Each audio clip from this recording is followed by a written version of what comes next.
Sejam bem-vindos para mais um vídeo aqui no canal O Saquarema. Eu me chamo Thiago Araújo e hoje a gente vai tocar aqui num ponto que eu tentei driblar, que é essa questão da cultura geek, a cultura nerd estar caminhando para a esquerda.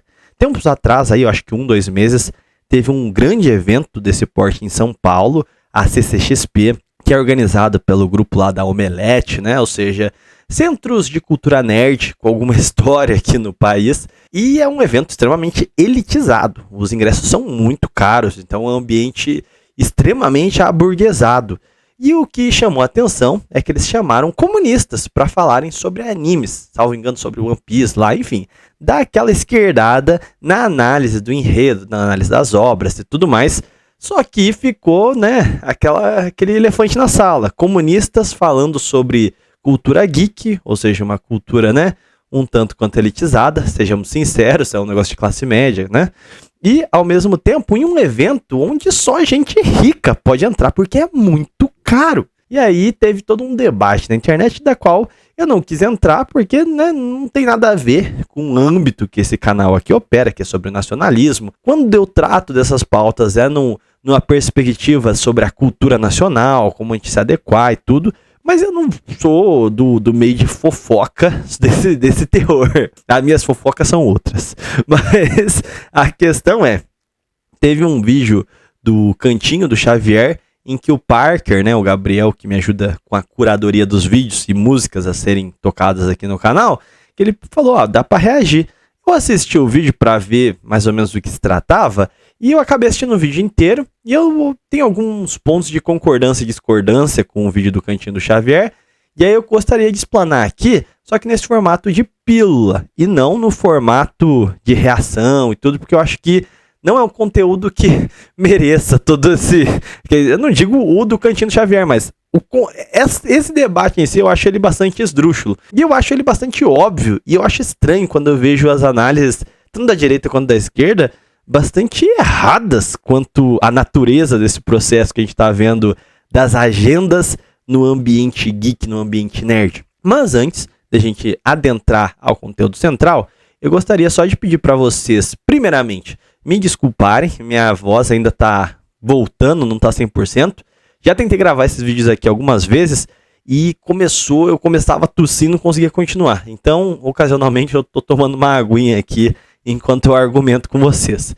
Segundo ponto, vou pedir o de sempre, deixa o like, confere a inscrição aí no canal, deixa um comentário sobre o que você acha dessa questão das agendas progressistas na cultura de massas, né, dessa cultura geek, cultura nerd, enfim.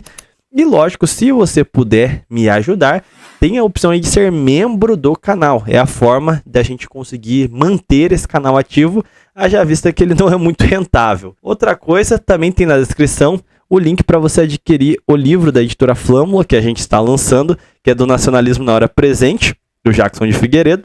Link na descrição. A compra é feita pelo site da Von Region, uma loja consagrada já, creio que muitos de vocês já conheçam. Então a gente tem essa parceria aí, compre lá, que logo chega na sua casa, tá bom? Vamos ao que interessa. Primeiro ponto, eu acho que é interessante a gente dar a proporção do que vem a ser esse fenômeno da cultura nerd. Para começar, que ele abarca muita coisa, tipo o termo geek. O termo geek é extremamente amplo, vai falar desde desenho chinês, animes, né, desenhos japoneses, e vai perpassar aí também, né, a cultura das HQs, alguns livros de ficção, Harry Potter, Senhor dos Anéis, Percy Jackson, vai ter aí um escopo bem amplo, e hoje arrisco-me a dizer até que eles estão perdendo a mão, porque além de tudo isso também tem, né, a questão dos filmes no geral, tem a questão da cultura coreana agora também, né? Então, vai ter os doramas, vai ter o K-pop. Então, assim, é difícil definir com precisão o que vem a ser esse termo geek, que é mais adequado quando a gente fala desses eventos que acontecem, que não tem mais uma cara estereotipada do nerd que a gente tinha antes. E aí entra a questão desse fenômeno no Brasil. Então a gente precisa analisar o que é essa cultura e como que ela chega no Brasil. Se observa pelo relato que eu dei aqui para vocês, que não tem qualquer vínculo, raiz nacional. Então, é um fenômeno de cosmopolita. Eu diria até de caráter colonial, porque a gente absorvendo sistematicamente a cultura ocidental do hemisfério norte, né, europeia, norte-americana, da Ásia, Coreia, Japão e afins, sem a contrapartida. Então, salvo o Japão, né? Japão passa a Turma da Mônica. Mas, enfim, a gente não tem produto nacional no que integra essa cultura, a não ser por pequenas expressões. Como você tem Turma da Mônica, às vezes tem alguma coisa em evento da Turma da Mônica, tem aqueles espaços para os artistas, né? O Artist Chalet.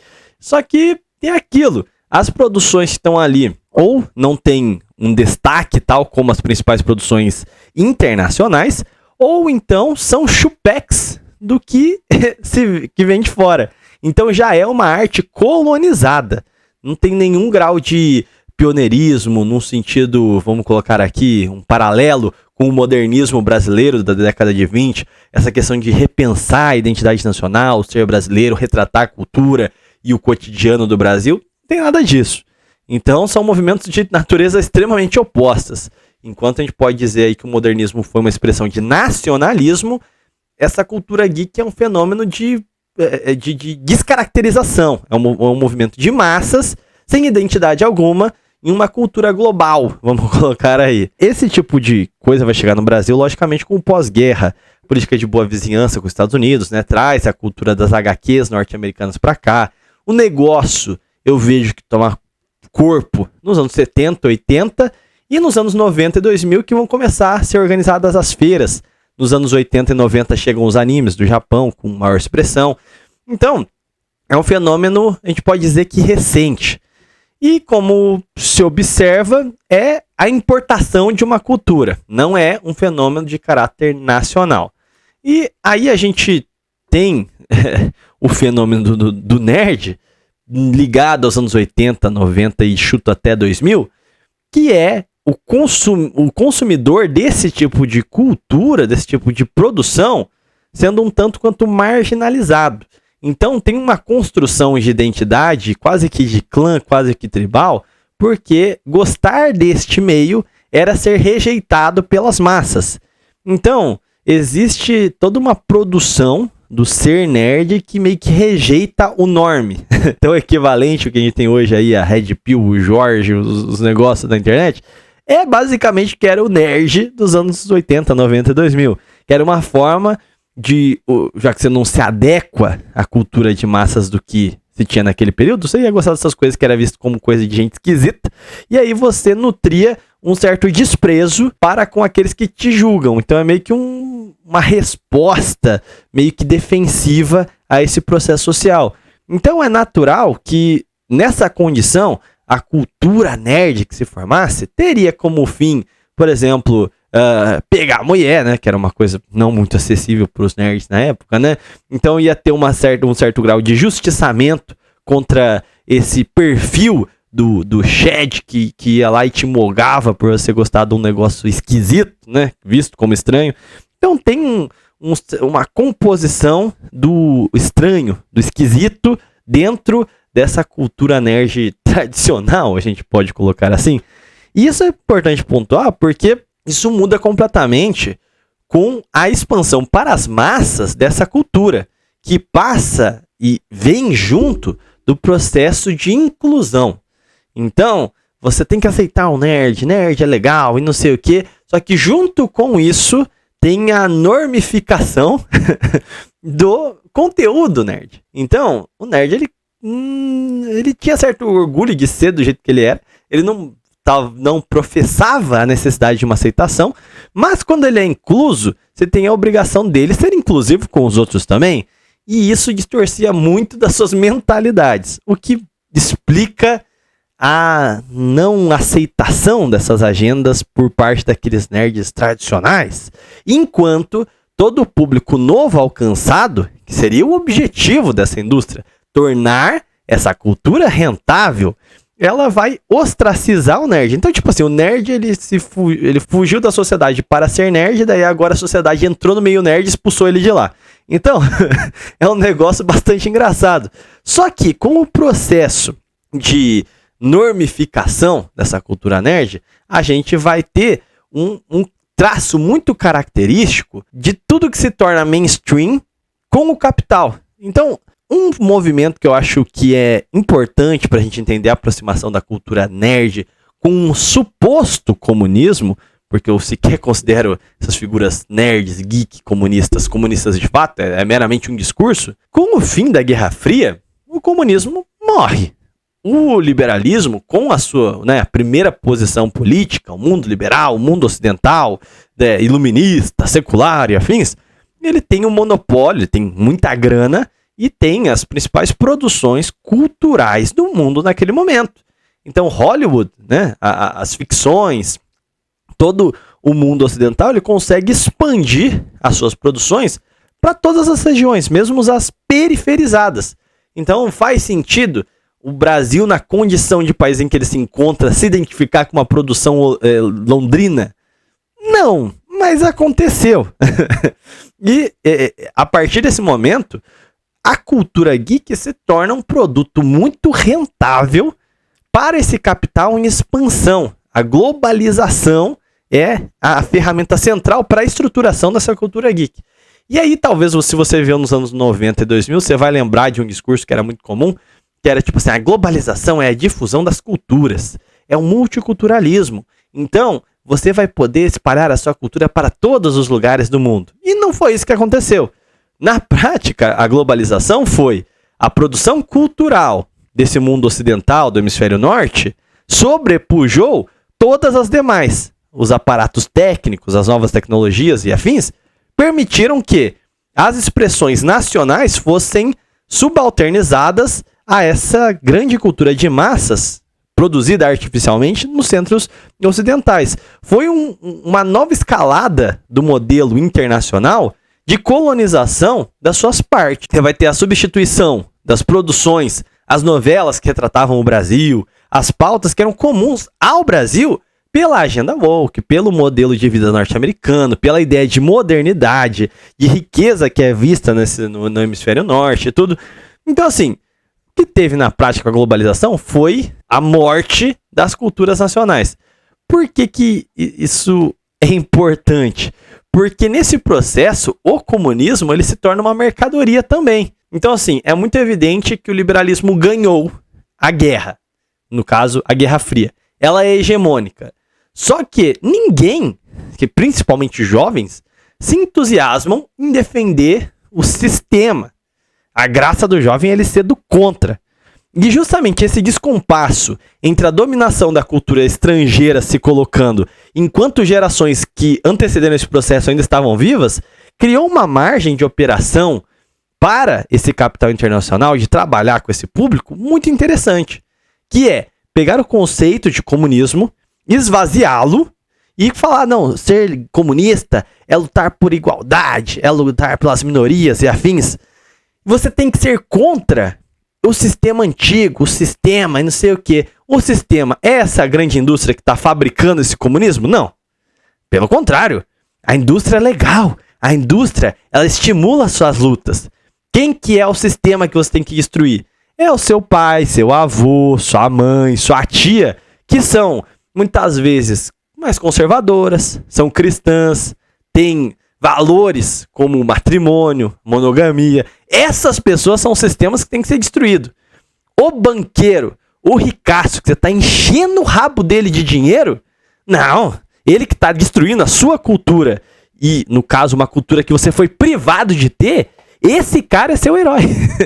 Ou seja, é a total transformação do comunismo em uma ferramenta do liberalismo para auxiliar no esmagamento e na destruição dos valores nacionais, seja nos valores culturais ou nos valores morais mesmo. É um ataque em todas as frentes ao ethos nacional, ao ser brasileiro, e no caso não só ao Brasil, mas é ao ser indiano, ao ser sul-africano, ao ser chinês, enfim. É um ataque de uma cultura objetiva, a primeira posição política, o liberalismo, e o seu modo, a sua cosmovisão iluminista, contra todas as outras formas diferentes de verem o mundo e de terem uma cultura. E é interessante quando você pega, assim, produções não norte-americanas. por exemplo, japonesas, elas ainda enfrentam uma certa resistência de certos grupos.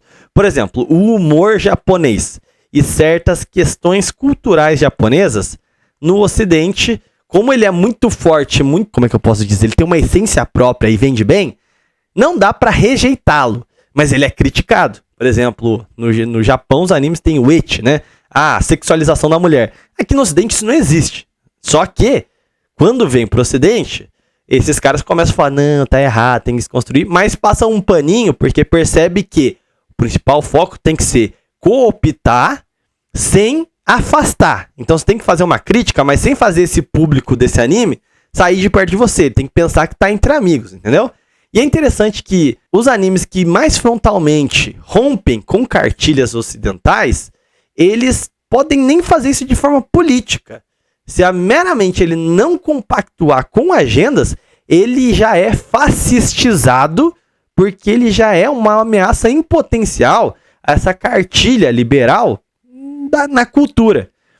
E é interessante, tem até um exemplo em alta aí, né, o anime da Frieren lá, que é um anime de estrutura medieval, a personagem não é sexualizada, não tem qualquer interesse sexual, e simplesmente pela temática não ter qualquer conotação política, pronto, é um anime de fascista, né? A gente tem outros animes também, Shingeki no Kyojin teve esse mesmo caso, enfim, são várias obras que não rezou a cartilha, não é que a obra é neutra, ela é uma inimiga declarada. E aí vem a questão mais interessante. Essas obras, por não se enquadrarem no formato preferível pelos ocidentais, por esse monstro cultural que se impõe como indústria geek, ele não é rechaçado diretamente pelo capital em si. Eles têm uma linha de frente própria, que em teoria seriam os seus inimigos, que são os comunistas. Os comunistas atacam, supostos comunistas, né? Atacam obras que não se enquadram na agenda liberal como fascistas. Ou seja, esse suposto comunismo é justamente a guarda de ferro, a linha número 1 do capitalismo internacional para destruir e queimar qualquer tipo de obra que não agrade os interesses capitalistas. Enfim, é um negócio extremamente ridículo se você começa a analisar em diversos graus. E aí, vem uma questão que também fica muito flagrante nas massas, que é a questão de associação. Você vai ver um discurso da esquerda mais identitária, muito comum antigamente, que era assim: sabe por que você inferioriza o negro? Porque você ligava na novela da Globo e via lá o negro como vilão, o negro como o subalterno, o segurança, o atendente. Aí você implementa isso na vida real. Eu acho que os donos do capital devem ter olhado e pensado, talvez tenha alguma razão. Então, quer saber? A minha ideia eu tenho um negócio, um coliseu. Eu não entro na luta do coliseu. Eu boto 2 inimigos meus para lutarem e farmo com a luta em si. Ou seja, o liberalismo nunca perde. Então, ele viu que os negros, né? Os negros são sempre vistos em posições inferiores porque produções culturais fazem isso.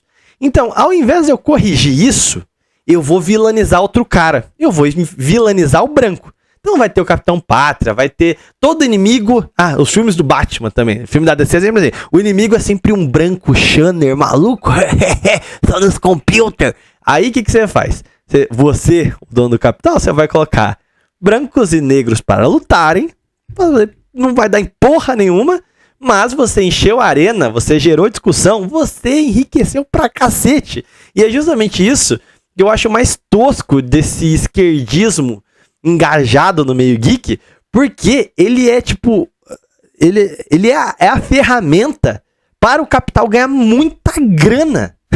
Não tem nada mais fácil de fazer dinheiro do que em cima de mulher, negro e viado. Porra! Sério que não tá extremamente evidente qual que é o jogo dos caras? Tem um outro ponto que eu acho interessante, que eu acho que colabora para a discussão sobre o porquê que, de forma geral, a esquerda não consegue reagir a esse processo. Tipo assim, por que não tem um comunista sério que vira e fala, gente, vamos parar de se prostituir? Você tá enchendo, você tá ganhando uma migalha, mas você tá enchendo o bolso do capitalista ali, gente. Por que não tem um comunista sério que vira e fale isso? Por exemplo, um acadêmico. Por quê? O liberalismo, de tal forma ele conseguiu objetificar o comunismo, que isso se dá também em uma frente acadêmica. Quem fala muito isso é o Nildo Ourix, que eu acho que é uma visão muito interessante, que é o sujeito que ele tá lá no DCE, né? Não, tô me formando aqui em história, sou comunista, vai baixar o capital. Mas aí ele vê que para ter uma bolsa num pós-doutorado, num programa de mestrado, afins, ele precisa de um financiador, precisa da bolsa. Aí ele vai lá, cria as teses progressistas, mas não mais comunistas, bancadas pelo capital, para aumentar a polarização da sociedade e o dono do Coliseu, que fomenta a briga, ganhar mais. Ou seja, mesmo o comunista acadêmico, ele se prostituiu. E é interessante isso porque são duas frentes. Você tem uma frente de produção cultural para as massas e uma frente de produção cultural para as elites. No caso, as massas, a cultura geek, a elite, a produção acadêmica. O liberalismo conseguiu dominar as duas frentes, porque quem banca os programas de pós-graduação e banqueiros, organizações não governamentais, afins, enfim, toda essa gente que você já sabe de onde vem, e quem banca toda a produção cultural da cultura pop, a cultura geek, também é um monte de negro do Partido Democrata. É um monte de negro nessa ideia das sociedades abertas, do progressismo social, mas nunca combatendo o capitalismo de forma real. Sempre de forma quase que lúdica, né? Então, o que você consegue observar é uma domesticação em todas as frentes do comunismo como uma criatura doméstica, que tem uma analogia que o cara do Cantinho do Xavier faz, que eu acho que ela foi muito boa, que é o negócio de você colocar o remédio dentro de uma comida e dar pro cachorro. O que acontece? Se você gira e começa a falar, então, meu interesse é arrancar seu dinheiro, e eu quero não só arrancar seu dinheiro agora, eu quero que você não tenha qualquer base moral de resistir e se torne, literalmente, um sujeito alienado, zumbificado, para me dar lucros eternos. Qualquer pessoa vai olhar e falar, vai tomar no seu cu. Você vai rejeitar essa ideia, uma ideia usurária, uma ideia anticristã, uma ideia anti-humana. Só que também pode servir para o comunista. Se o comunista... Pega o caso de professor. Tem doutrinação nas escolas. O professor de história vai lá e vai falar de marxismo. Meu irmão, as crianças estão desenhando pica na cadeira. Você acha que elas estão ligando para a doutrinação comunista que está rolando? Não.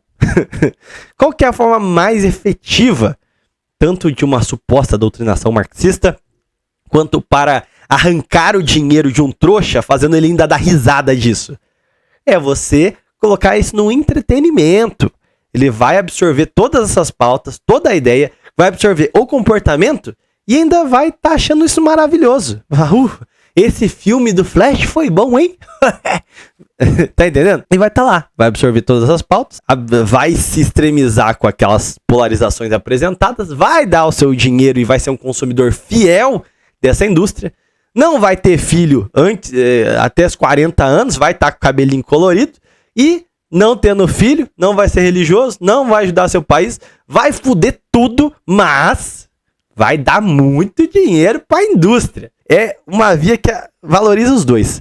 Mas aí vem a minha discordância com o Cantinho do Xavier, que é a ideia de que, por trás desse processo, os comunistas existem.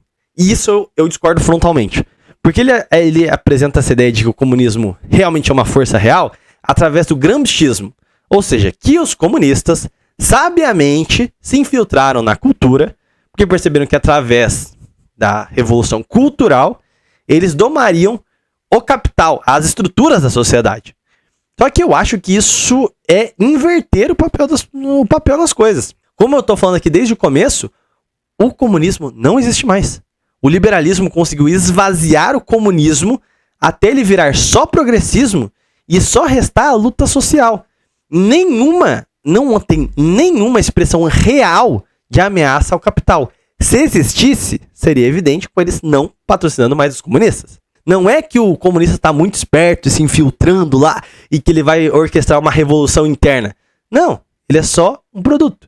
Ele vai lá, os mais tapados, os mais idiotas, pode até que aconteça isso, mas eu acho difícil. Fala assim, não, aqui ó, batendo no peito, eu vou lá naquele evento milionário, só da burguesia, vou falar de comunismo e aquela galera vai se engajar no ideal. Meu irmão, não vai acontecer. O que vai acontecer é que o sujeitinho vai lá no evento, vai gerar polêmica, aí vai ter discussão, vai ter maior publicidade do evento. Quem tiver lá vai dar uma foto, porque foi pelo que foi dito, vai ser meia dúzia de candango que vai ver aquilo ali, não vai dar em nada. O cara vai ganhar a esmolinha dele e o evento vai lucrar pra caramba. Tanto com venda de ingressos, objetivamente, como também popularizando o evento por conta das tretas. Não existe o gramscismo real. Existe talvez meia dúzia de maluco que acha que tá fazendo isso. Que acha que tá controlando o capital, enquanto eles estão sendo controlados pelo capital. De fato, na prática. Então assim, é risível, minha opinião, essa ideia de que existe um comunismo real por trás disso. Tudo isso é uma coisa só. É o mundo ocidental, o mundo iluminista, as sociedades abertas, né? O imperativo categórico de Kant. É só isso. É o domínio dessa força política sobre todas as outras.